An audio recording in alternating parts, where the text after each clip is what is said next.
दाऊद, गोलियत और राजा शाऊल की कहानी। भाग 2, विश्वास का साहस। युद्ध के मैदान में एक चरवाहे का प्रवेश। कल्पना कीजिए, सुबह का समय है, सूरज धीरे धीरे पहाड़ियों के पीछे से निकल रहा है, हवा में ठंडक है, लेकिन इसराइल की Charge for glory! बल्कि 40 दिन हो चुके हैं। Forward, no हर retreat! सुबह और हर शाम एक विशालकाय योद्धा आता है और इजराइल को चुनौती देता है।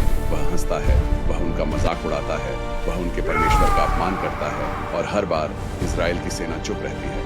राजा शाऊल, जो इजराइल का सबसे लंबा और सबसे ताकतवर आदमी था, कोई आगे नहीं, कोई जवाब नहीं देता, कोई विश्वास नहीं देता। लेकिन उसी समय एक छोटा सा चरवाहा, एक साधारण लड़का, अपने पिता के आदेश से कुछ रोटियां और अनाज Charge with me, bros! था कि वह इतिहास बदलने वाला है। उसे नहीं पता था कि परमेश्वर उसे इजराइल की सबसे बड़ी जीत का कारण बनाने वाला है।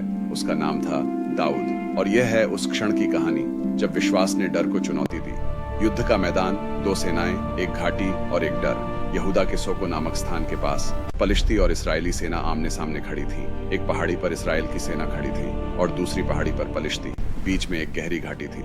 यह घाटी केवल जमीन नहीं थी, ये डर और विश्वास के बीच की सीमा थी। पलिश्तियों की सेना This kingdom आत्मविश्वास shall से भरी endure. हुई I थी, will see to क्योंकि it. उनके पास Our था enemies उनका will know सबसे the strength भयानक of our योद्धा, resolve. गोलियत गात शहर का रहने वाला था। उसकी ऊंचाई 6 हाथ और 1 बालिश्त थी। उसने कांसे का टोप पहना था। उसका कवच इतना भारी था कि उसका वजन लगभग 5000 शेकेल कांसा था। उसकी टांगों पर कांसे की जांघियां थीं। उसके कंधे पर कांसे का भाला था। उसके भाले की नोक का वजन ही लगभग 600 शेकेल लोहे का था, और उसके आगे एक ढाल उठाने वाला आदमी चलता था। जब वह चलता था, धरती कांपती थी। जब वह बोलता था, लोग कांपते थे। Brothers, the गोलियत hour की is चुनौती, upon us. डर की We are आवाज ready. हर सुबह Forward to गोलियत आ गया glory! और चिल्लाता, तुम लोग युद्ध के लिए क्यों खड़े हो? क्या मैं पलिश्ती नहीं हूँ? और क्या तुम शाऊल के सेवक नहीं हो?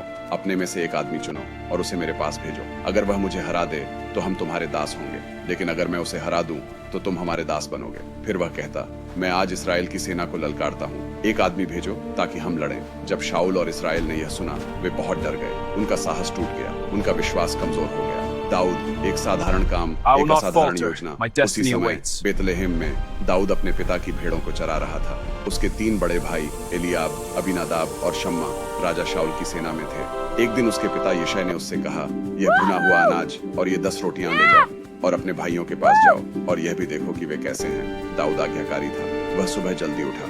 उसने भेड़ों को दूसरे चरवाहे को सौंपा और अपने पिता के आदेश के अनुसार चल पड़ा।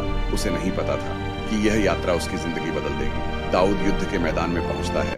जब दाऊद वहां पहुंचा, इजराइल की सेना युद्ध के लिए तैयार हो रही थी। वे युद्ध का नारा लगा रहे थे, लेकिन उनके दिलों में डर था। दाऊद अपने भाइयों से बात ही कर रहा था कि अचानक गोलियत आगे आया और उसने वही चुनौती दी। दाऊद ने यह सब सुना।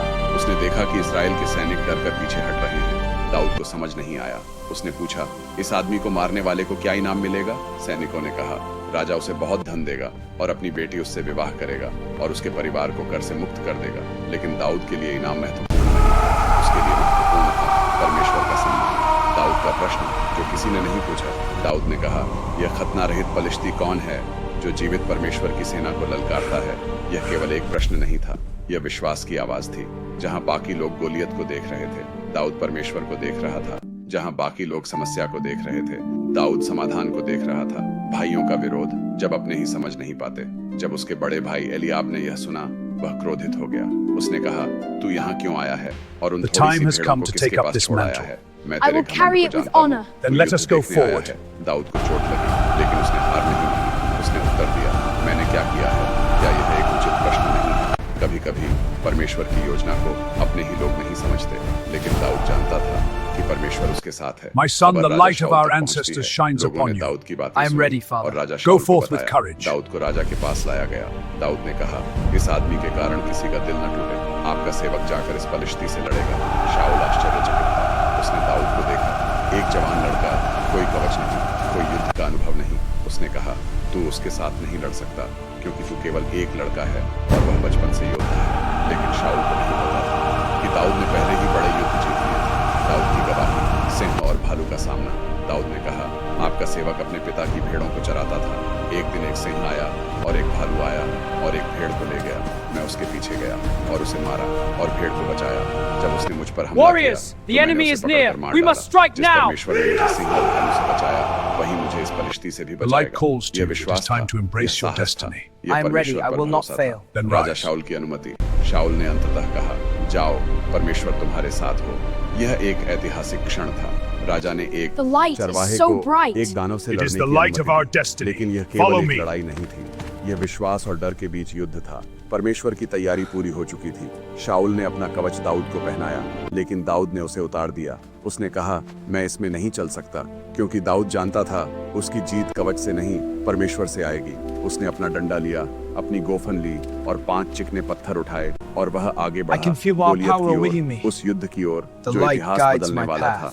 इस भाग का समापन आने वाला निर्णायक क्षण पूरी सेना देख रही थी। राजा शाऊल देख रहा था, पलिश्ती देख रहे थे और स्वर्ग भी देख रहा था। एक चरवाहा, एक गोफन और एक विश्वास एक दानव की ओर बढ़ रहा था। अगले भाग में आप देखेंगे वह क्षण जब दाऊद और गोलियत आमने सामने होंगे, जब एक पत्थर इतिहास बदल देगा, जब पूरी दुनिया जान जाएगी कि जीत ताकत से नहीं परमेश्वर से आती है। जारी रहेगा भाग 3 में।